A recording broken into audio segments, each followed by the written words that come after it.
We're going to be talking about gold stocks today, and specifically Gold Fields, and Marnus Pickard's our analyst who covers that stock for us. I think Sean is on the call. Sean's going to do the technical bit after. He's back in L3 again, which is good news. And then we'll take your questions. Please type your questions in the chat box, or you can ask them outright when we open the floor for the questions. So, Marnus, take it away. Thank you for joining us. Thanks, Laurel. Welcome, everyone. Today we're going to have a look at Gold Fields. Some of the items that's on the agenda. We'll quickly have a look at the gold price movement. We'll look at global uncertainty, which is one of the big drivers at the moment. And we'll quickly have a look at gold miner performance, specifically SA and offshore. We'll have a look at the geographical revenue split for those local miners and their all-in sustaining costs. And then Gold Fields recently released the interim results, so we'll just touch on that. And then the Gold Fields intrinsic value. It is currently a sell recommendation, and I'll chat to that and explain that a bit shortly. Firstly, let's look at Gold's recent price performance. You can see there it's kind of it broke the previous highs. It was in a band which we would call a consolidation period. I'm not that technical compared to Sean, but if you look at the price movement where it was in that band, where it consolidated, it didn't even move down. It kept pushing up to the tops at around $3,400 an ounce, and then completely broke it, and it's now above $3,700 an ounce. The dotted line that you see there, that's the 200-day moving average. Excuse me, and that's sitting at just below that $3,200 per ounce mark. So gold price drivers, uncertainty. This is a global economic policy uncertainty index. So uncertain economic policy is, for instance, the US tariffs, interest rates, those type of economic decisions that's controlled or made by specific countries. And this is price adjusted to GDP. You can see it peaked, and that peak was around in April. It came down again now, but it's still very elevated if you consider the 2020 mark, just post-COVID, where those levels were before, and historically it's very much elevated. This also speaks to economic policy. Your red is the US policy uncertainty index, so it's US alone, and then the blue is your dollar index. You can see there that when there's US policy uncertainty historically, you see the blue line coming down. That's dollar selling, so that's the weaker dollar. The Dixie index is coming down. And that's a big driver of the gold price as well. A lower dollar price means it's cheaper in a foreign currency to buy gold. And that for that reason, you get a tailwind from this specific move, which is pushing up the gold price further. World Uncertainty Index. So this is more of a global view and not specific economic uncertainty. You can see it's very elevated. This will be your geopolitical uncertainty. That's your Russia-Ukraine conflict. Israel is also up and down with conflict, and one day it's a ceasefire and the next day it's not. There's also diversification. For instance, in the US, you see that a lot of their shares are at quite elevated valuation multiples at the moment, and that's also causing uncertainty towards what is going to happen to the economical output or events, or those uncertain type of data points, which is causing more diversification in the portfolios back to gold, back to a safe haven assets, if you will. With economic policy uncertainty in the US, you find that the US as a traditional safe haven asset is not that at the moment. That's why it's weakening.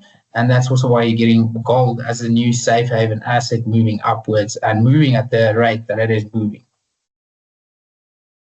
Gold price, inflation adjusted price. So this is an interesting one. Your orange line on this chart is your gold price. That's normal price. But if you adjust it for inflation over the same period, so discounting the price to get to where it's actually at after inflation is considered. It's recently broke the 1980 highs. And you see between 1970 call it 78, 77 to about 1982, gold prices spiked considerably. And that was due to very elevated inflation levels.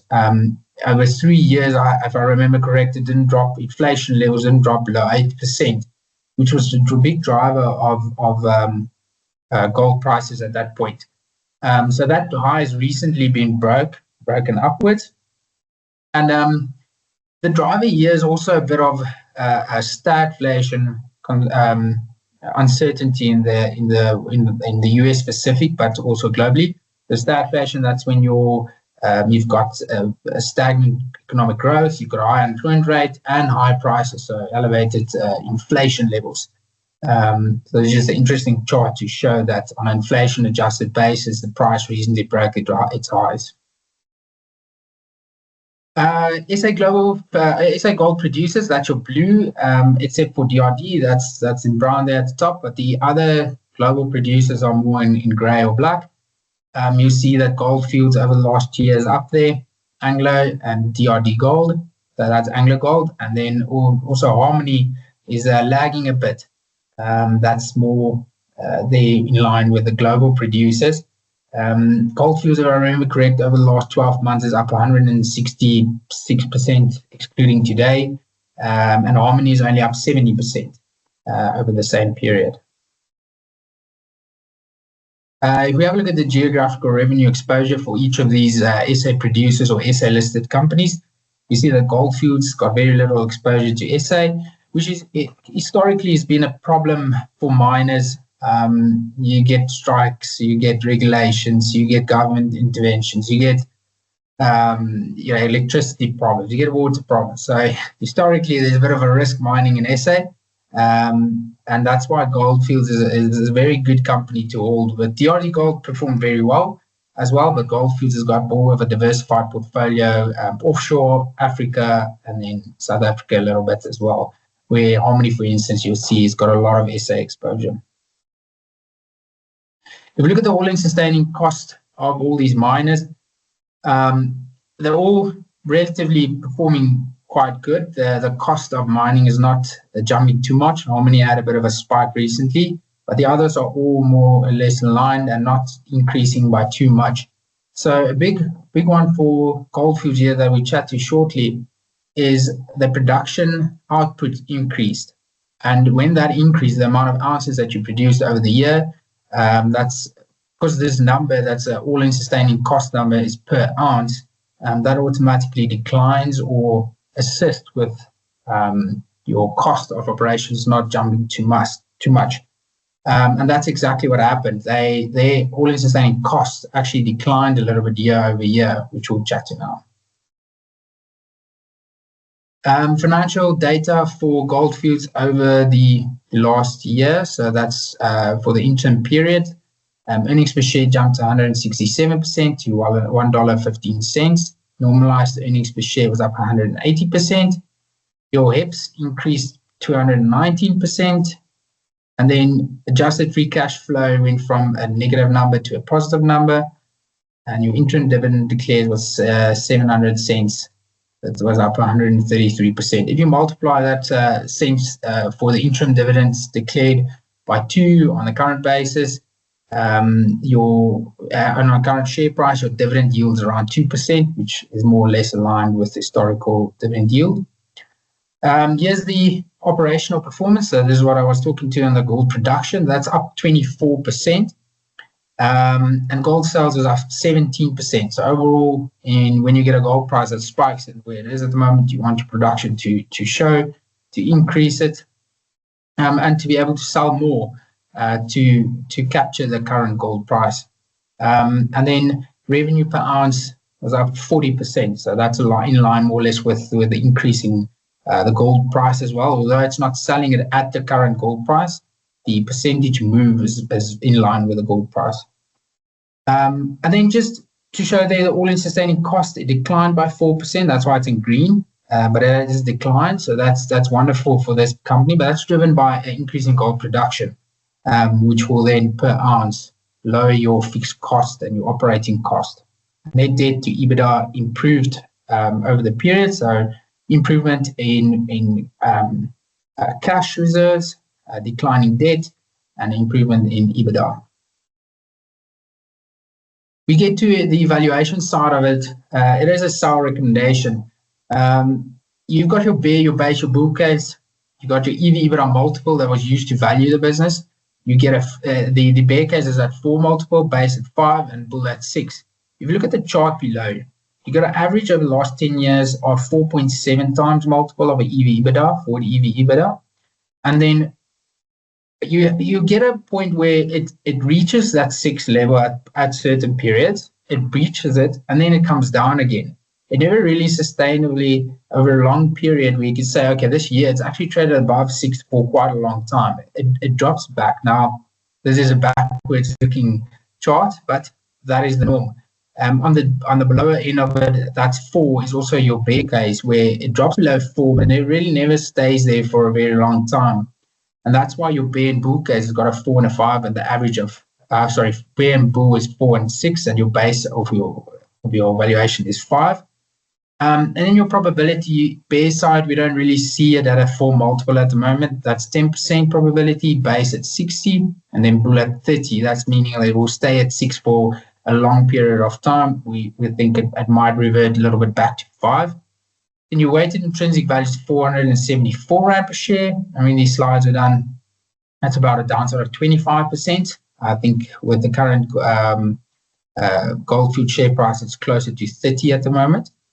And the reason it's so elevated and what we believe is going on is all of these, everyone's rushed to gold stocks that cannot buy gold specifically, or gold, the commodity itself, which is elevated the share price. And the share price is now reflecting all the uncertainty, all the global geopolitical risks, diversification. Everyone's hopefully now caught up to this, which means it's quite elevated, the share price, and went to the sell recommendation.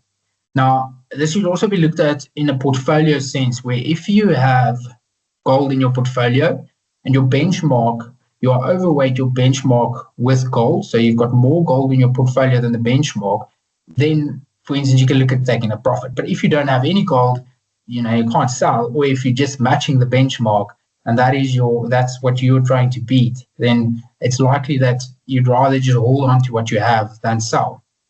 So you always need to look at these valuations in terms of your portfolio.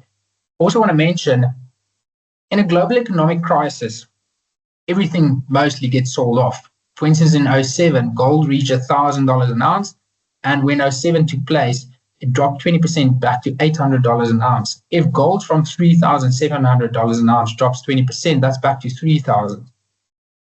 Gold Fields traded in March when gold traded at $3,000 an ounce. Gold Fields traded at 360 Rand a share. So the move is significant. It moved quite a bit. It is, for us, the potential upside versus potential downside is becoming a bit risky. It's becoming a bit murky. And it's just, you need to look at your entire portfolio when you consider these type of investments with the valuation. That brings me to an end of my presentation. I'll hand over to Sean. Welcome back, Sean, for the technicals. Yeah, good morning, everybody. Thank you. Great to be back. Yeah, great presentation, Marnus. Very comprehensive. You can see the chart there of Gold Fields. This is until Tuesday's close before the public holiday yesterday. The share price is obviously very bullish, trading above all its moving averages. So the medium and the long-term trends, as I say, is bullish. In the shorter term, you can see the share price has recently gapped higher. But it's also still trading above that, call it the short-term support trend line. But saying that, I see this morning the share price has pulled back about 4% and is starting to close, obviously, that gap. And as Marnus said, now the intrinsic value, you can see is way at the bottom there. If you look at that horizontal movement there, you can see where the intrinsic value is. So this price is trading far above it, obviously trading at a premium. And as Marnus said now, obviously, that's why we have our sell recommendation. You can also see there at the bottom, the MACD indicator. It is trading far in overbought territory. It's not giving any clear bearish signals yet. But other technical indicators like stochastic and RSI are overbought and are giving sell signals. So I would say, yeah, it would be prudent to take profits at these levels. Worst case scenario, when it breaks through that support trend line, that'll be a definitely change in trend. And that's how I see it. Thank you. Thank you, Sean. Thank you, Manus. Very comprehensive, Manus. Yeah, it hasn't broken that trend line, so it's technically not bearish yet, but it definitely feels a bit overheated. So I've quickly drafted a poll here to say, is the gold market overheated? So let's see what the audience says. Whilst you're doing that that little poll for us, I want to ask you to post your questions also in the chat, and we'll hop in there right now and see what questions you have for Marnus, or for Sean, or for me. Right, let's have a look. Who's voted? Yeah. 5 people think, out of 5 people, 4 think it is. A couple think it's not so bad. Yeah, look, whilst the uncertainty persists in the US policy and the macro situation, I think the gold price could possibly stay a little bit inflated, but it just feels very expensive. And then tie that to Marnus's evaluation and the comparison to where it was trading when gold was $3,000. This stock is way up there. So I agree with your sell recommendation. So 75% of the people feel that the market's slightly overheated, and 25% say no. So 4 out of 12 say no. The rest of us say yes. All right, let's hop into the questions, guys. Let's see if there are any questions for Manus.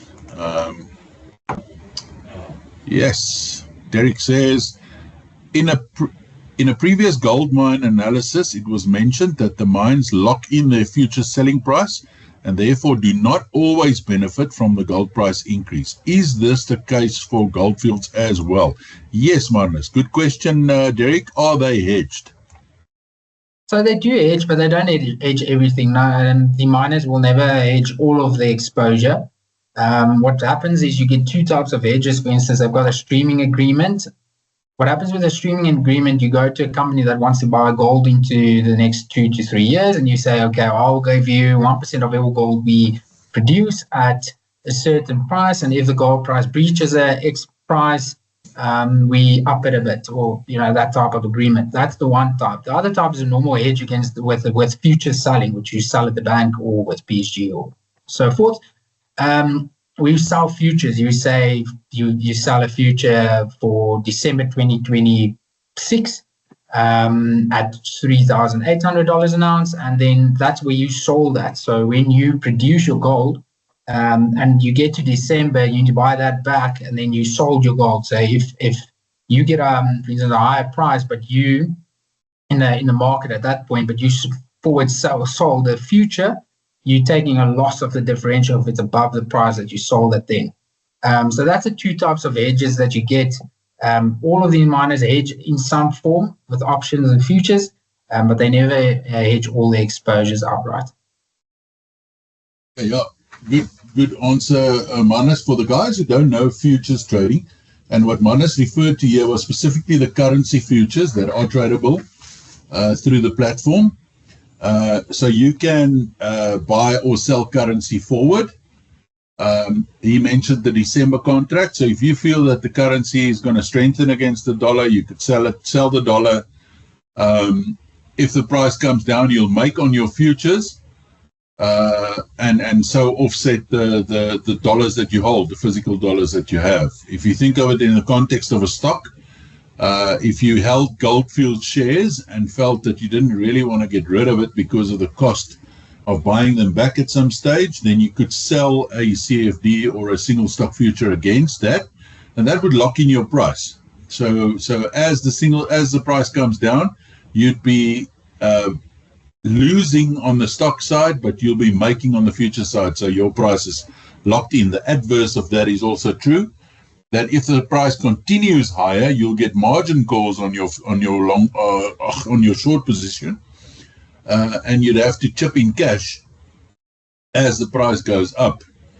So you'd be making on your stock, but you would have to fork out physical cash in order to maintain the futures position. But you can talk to me or Sean or anybody if you want to know more about derivatives and hedging, but just a quick highlight of what Manus was referring to. So yeah, Gold Fields hedges, but not all. I think most of these companies hedge, but not all. I think the only oaks that hedge completely are the mealie farmers. They sell their crop forward, and that's it. Locked in, end of story. Okay, let's see if there are any other questions. Good question, Derek. Thank you. I don't see any other questions. I think I'm going to close then. Sean, good to see you back, mate. I hope you get stronger even. Marnus, thanks for a very comprehensive coverage. Much appreciated. And guys, thanks for joining us. We'll be back next week, and we're going to be talking about Woolies, eh? Woolies next week. We look forward to seeing you then. Same time, same place. Have a fantastic end of the week. Cheers. Bye. Cheers.